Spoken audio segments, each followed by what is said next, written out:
Hello, everyone, and welcome to Finals Week. This week we are going to be talking about juvenile corrections, which essentially covers all of the performance objectives on the syllabus. And in this, we are going to talk about assessment, which we've already talked about quite a bit in the last couple of weeks, but we'll talk just a little bit more on how it applies in corrections. We're going to talk about probation, institutionalization, parole, and treatment. So let's go ahead and get started. Now, we've been talking over the last few weeks about assessment and classification. And if you remember, we went through the YLSI, which is the Youth Level of Service Inventory. And ultimately, we see that specific assessment being applicable in all of the goals of why we do assessment and classification. The first goal is to establish a custody rating, and so ultimately we assess and classify individuals, both adults and juveniles. Of course, here we're specific to juveniles, to first assess their risk level. How dangerous are they to themselves or others? We know we have different security levels. With juveniles, we have generally different levels of secure, but then we also have non-secure. So the first thing we need to figure out is what risk is this person to both themselves and others, and then we put them in a institution based on what level they assessed risk. We also are going to determine supervision. Again, we use the assessment, and many times in many jurisdictions we're using that YLSI to determine, once we figure out the institution, what level of supervision do they need within that level, within that institution, or ultimately if they're going to be out on probation, what level of supervision do they need? And then lastly, we incorporate the needs aspect of the YLSI to determine what treatment is going to be appropriate. And we want to take a look at what the individual needs and match it with what's available in our jurisdiction. When we're looking at probation specifically, ultimately what we're really focusing on is why we have it. Now, ultimately, many will put the argument out there that probation is cheaper, and ultimately, in a lot of respects, it is. Some are going to argue that it's better. In many circles, or based on many parameters, it is better. But sometimes it's how do you define better. So let's talk a little bit about it. So ultimately, when we look at the three goals of corrections, we're really looking at community protection, holding the youth accountable, and then ultimately giving them a second chance, as well as helping them develop new skills. Now, ultimately, those three goals of corrections really are the same goals that we just talked about as far as assessment and classification. So that's how closely probation is tied in with why we do what we do and how we do it. When we're talking about what the Supreme Court says and why we see probation used so often, the Supreme Court mandates that we use the least restrictive alternative available for youth, which most oftentimes is going to be probation. Now, I have available highlighted. The Supreme Court did not. This is a direct quote from the Supreme Court. They didn't highlight available. I did that because I wanted to make sure to talk about it, because sometimes this is a really big challenge. I've talked about this in other weeks, where ultimately sometimes we just don't have options, where I think I mentioned in a previous lecture that sometimes the closest to me in St. Cloud, Minnesota, sometimes the closest bed available is an hour and 10 minutes away. And so the Supreme Court says we need to use the least restrictive available. Sometimes just what's available is really what it boils down to. We also need to incorporate politics into this, where conservatives, for the most part, are generally leaning towards more get tough policies. They sometimes have the attitude that we need to stop babying these juveniles, and if we just incarcerated all of them, that would solve their future problems. Where liberals, on the other hand, focus more on rehabilitation and treatment versus locking up. Now, To maintain apoliticalness, I'm going to say the best answer is somewhere right in the middle of those two. Kind of like I talked in a previous week how that pendulum swings. We know the best option is really probably right down in the middle. With juveniles, we also use what is known as graduated sanctions. In this context, graduation is not necessarily a good thing, where we have a continuum of options, where it starts, if you think of it as a ladder, the lowest rung of that ladder is going to be things like community service and fines, very, very minimal, kind of a slap on the wrist, all the way up to maybe some type of confinement. Everything that falls between those options is graduated sanctions. We can divide those graduated sanctions into 4 different types. We have immediate, intermediate, confinement, and then aftercare. So we're going to spend a little bit of time talking about each one of those. First is immediate sanctions, and that's kind of self-explanatory. This is right away, right after a juvenile comes into the attention of the court. A lot of times this is going to be after law enforcement contact. And so sometimes we have the option of a diversion program. Now again, this is going to be based on jurisdiction and what you have available. Some jurisdictions have specialty courts. For example, I've talked already a little bit about youth drug court or teen court. Those are both diversion programs that if it's available, they might divert this child to that specific specialty court. We also have restorative justice options that might be considered an immediate sanction. Now, if you remember back to, I believe it was week 3, we talked about balance and restorative justice, and where we have the 3 pillars. So, of course, restorative justice takes into consideration the community, the victim, as well as the offender in this whole justice system process. Balance and restorative justice builds that further to say we have responsibilities to make this individual more competent when they leave us than when they first came into us. We need to protect the safety of the community and the victim, and we also need to hold folks accountable. We need to hold the offender not only accountable to the justice system, that offender needs to be accountable to the community and the victim as well. And so ultimately, these options are not for everyone. An appropriate referral is most likely a first or second time young offender who has come to our attention for a nonviolent offense. Obviously, we're not going to bring someone who's or charged with a violent crime to a restorative justice option, at least not right away. All right, talking about probation, it is our most common sanction that we use. The graph shows dispositional cases from 85 to 2013. It's actually our most recent data. So we know probation is our most prevalent option, and most people can define probation. It's really a disposition. It's still a court order, but it's served in the community with supervision. It ultimately has 3 goals in that we need to protect the public, hold the offender accountable, and improve their behavior, which ultimately those 3 goals, again, are basically what balance and restorative justice is. That's why restorative justice is such an important concept when working with juveniles, because it's incorporated into probation, which is our most commonly used sanction. So it really makes sense that they go hand in hand.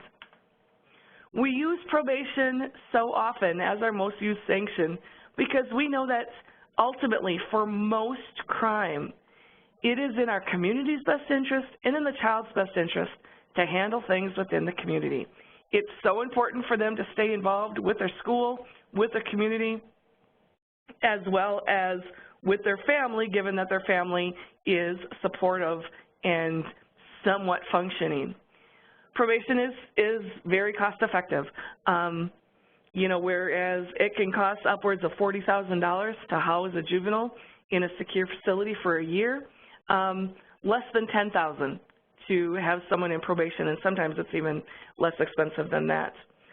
When we talk about who is an appropriate referral for probation, we see a lot of the same factors being taken into consideration as far as the seriousness of their offense, how sophisticated their crime was, what their criminal history is, what their family situation is, what do we have available in the community are some of the things that we take into consideration. Probation generally involves 3 different aspects. The first is intake and screening, and often this is done shortly after this juvenile has come to the attention of the justice system. So it's often pre-adjudication, so it's often pre-trial. Basically, when they're brought in, we might have them meet with probation to do an initial assessment. Sometimes we do the YLSI right there and then. Ultimately, depending on what they're being charged with, there might be statutes or policies that are put in place that we need to take into consideration that we'll take a look at during this intake and screening process. But this is often where we're going to do an initial assessment. Then, generally, after the juvenile has been adjudicated, so again, in the adult world, we've found them guilty, but in the juvenile world, we adjudicate them as a delinquent. Then we're going to do a comprehensive assessment. Again, a lot of times this is going to come in with the YLSI. We'll do a life history on this juvenile, and ultimately, those pieces will be what we use to develop the pre-sentence investigation. That's what we hand over to the judge, and hopefully, the judge is going to use that pre-sentence investigation to develop their disposition that really incorporates a solid treatment plan. Once we have our plan in place and the judge has approved it, this is often post-disposition, so as part of the sentence, we then will supervise them. So we already created the plan based on our assessment. Now we're going to do surveillance. We're going to be monitoring their compliance. But a lot of the casework that comes with this is brokering for service. So for example, if the juvenile is found to need chemical dependency treatment, we are going to put them in contact. We're going to help them get registered and attending a treatment program for chemical dependency specific to juveniles. And so we're brokering them, we're connecting them with services, and then we're going to guide them. And a lot of times we know there are different types of probation officers. There are some POs that see themselves as the law enforcer, and they're just, these are the rules, and I'm going to mainly focus on whether or not you follow the rules. Some see themselves more as a social worker, and so really focus more on the treatment option. And so we see that influence on what type of guidance they're providing. Similar to adults, juveniles have conditions of probation. Some of them are going to be mandatory, where we see this on all probation reports. You must report to the probation agent, or obeying the court order, no same or similar offenses, those types of things. And then we're going to see discretionary, where these are based on the specific offender, based on the assessment. Some of the restrictions, any of the discretionary conditions, they have to be doable. So, you know, we can't restrict someone's constitutional rights. They have to be understandable and attainable. So we can't mandate that a juvenile attend a treatment program that's an hour and a half from their home when we know they don't have, you know, stable transportation. And so the judge puts many more conditions or restrictions on the conditions of probation for juveniles than they do with adults. We do know that the conditions of probation have to focus on education. If you remember in an earlier module, I talked about the 3 A's in that partnership for school engagement. And the 3 A's were achievement, attachment, and attendance. Any condition of probation for a juvenile that does not have a high school diploma or equivalency, we need to incorporate those 3 A's that focus on education into the conditions of their probation. Now, I just talked a little bit about the probation officer. It's important to remember that this position has a tremendous amount of discretion. We get to make a lot of choices in how we're going to deal with juveniles. Anytime we have discretion, it also incorporates some ethical issues. And so we are held to very, very high ethical standards in juvenile probation. Because of that, most jurisdictions do require a bachelor's degree to be a probation officer, and you have to have that underlying belief that youth can change. Our whole juvenile system is built on the idea that juveniles specifically, more so than adults, can change. If you don't believe that juveniles can change, this isn't the right field for you, is really what it boils down to. It is considered a very professional field. We have, and again, that's why we have high standards as far as the educational requirement. It's a lot of paperwork. When people have asked me if they can, when I still worked in the field, to follow me or job shadow me for a day, I'm like, well, you can, but ultimately you're going to be watching me fill out an amazing amount of paperwork. Of course, now it's all done on the computer, but at the end of the day, it's still paperwork nonetheless. Many jurisdictions have transitioned from being called probation departments to being called community corrections. It's a better reflection of our philosophy of how we do things. So ultimately, it is supervision within the community, and so that's now reflected in our title, where we have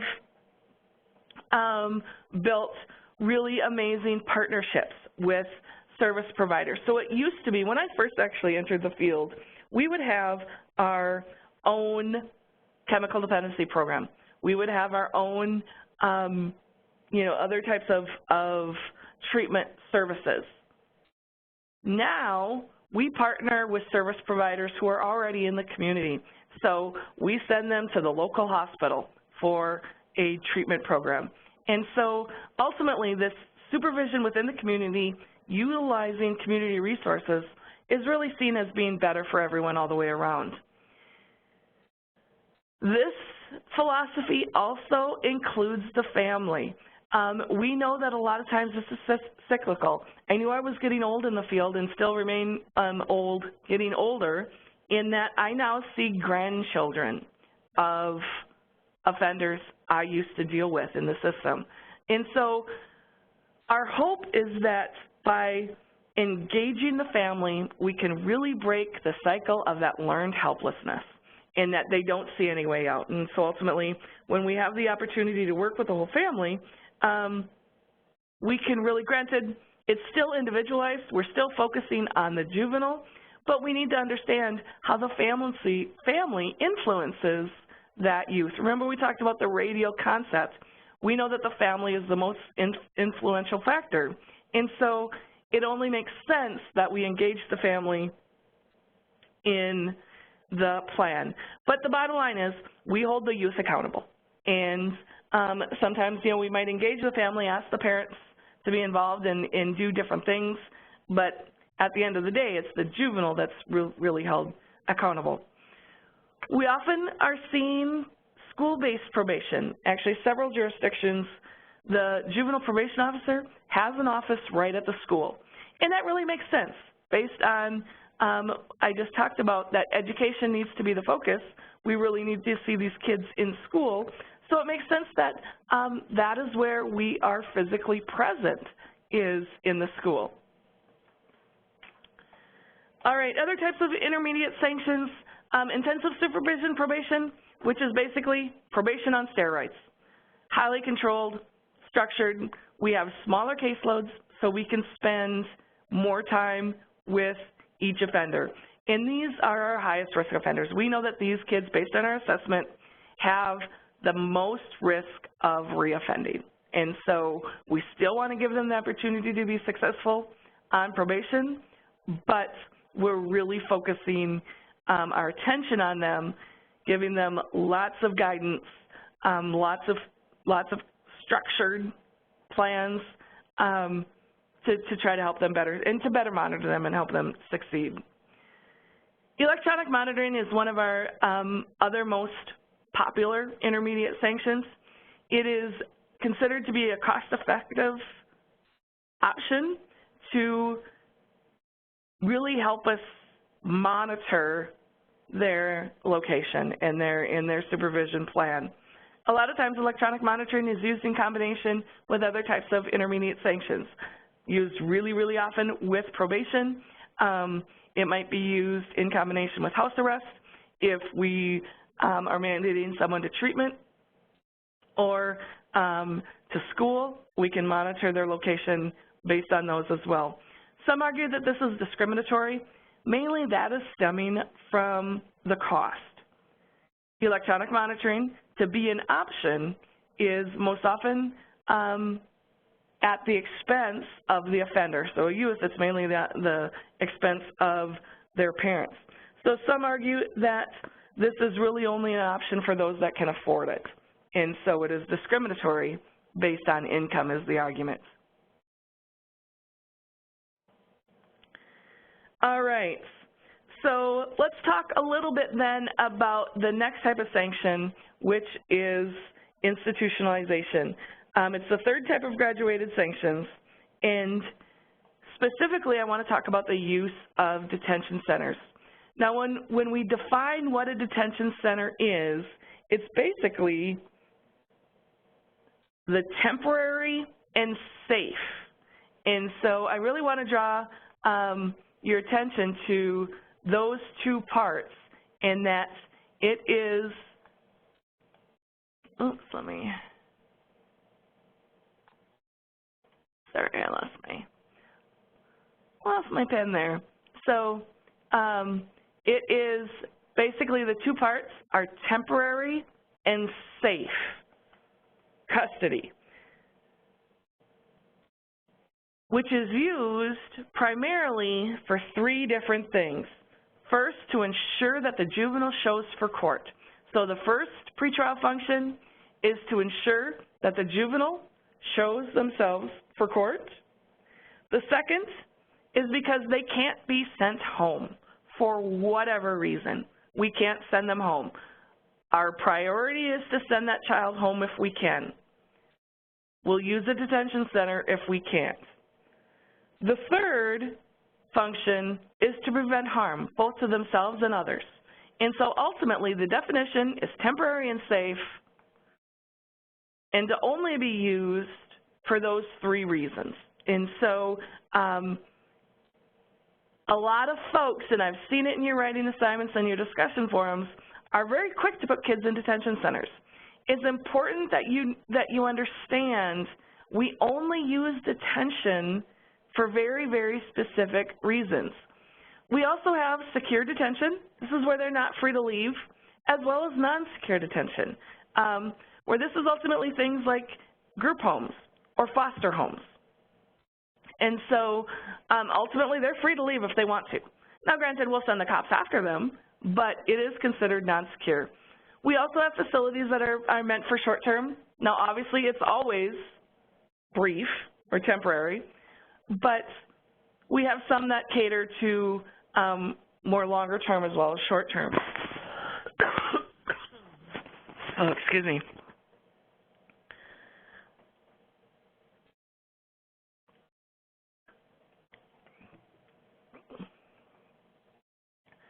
No matter whether it's a secure, non-secure, short or long-term facility, all of them must have an educational component. It's a requirement for any detention center to have an education program. Now it can be off-site, but it has to be into or part of their curriculum. One of the reasons that we do have it as temporary and safe and is meant as a least likely option, we know the risk of suicide in detention centers is 4 times greater than the general public. Kids are at a very high risk when they are in a detention center, and we take that very seriously. It is considered the most expensive and least successful option. Contrary to popular belief, and again, I've been reading this in your writing assignments and posts, you know, if we just lock them up for a while, that's going to teach them. Statistically, we know that's not true. We have the least amount of success in reducing recidivism rates when we use detention centers. Now, I've talked a little bit, again, remember, juveniles don't have the right to bail. Now, another Supreme Court case, the Shaw v. Martin, where We can house juveniles for preventative detention when there is no feasible alternative. Now, again, the Supreme Court wants us to send them home when we can, but we can house them without bail, which is essentially preventative detention, when we have no feasible alternative. So the Supreme Court has allowed this as an option. All right, once a juvenile has been in a facility, we will release them on what is known as aftercare. This is parole in the adult world, but in the juvenile world, we don't call it parole, we call it aftercare. However, it's very, very similar to what you know as parole in the adult world. It's basically the support we provide after they've been released. They have lots of conditions and that they need to uphold while they're on aftercare. And one of my favorite quotes from the Supreme Court is that aftercare is an afterthought. Unfortunately, we do not give enough attention to aftercare. And this is ultimately when kids are going to fall through the cracks, where aftercare is meant to fill that gap between incarceration and reintegration into society when we know kids are very, very susceptible to recidivism, but we just don't give it enough attention. Theoretically, the three objectives of aftercare: protecting the community, to help that juvenile adjust to society, and ultimately to reduce recidivism.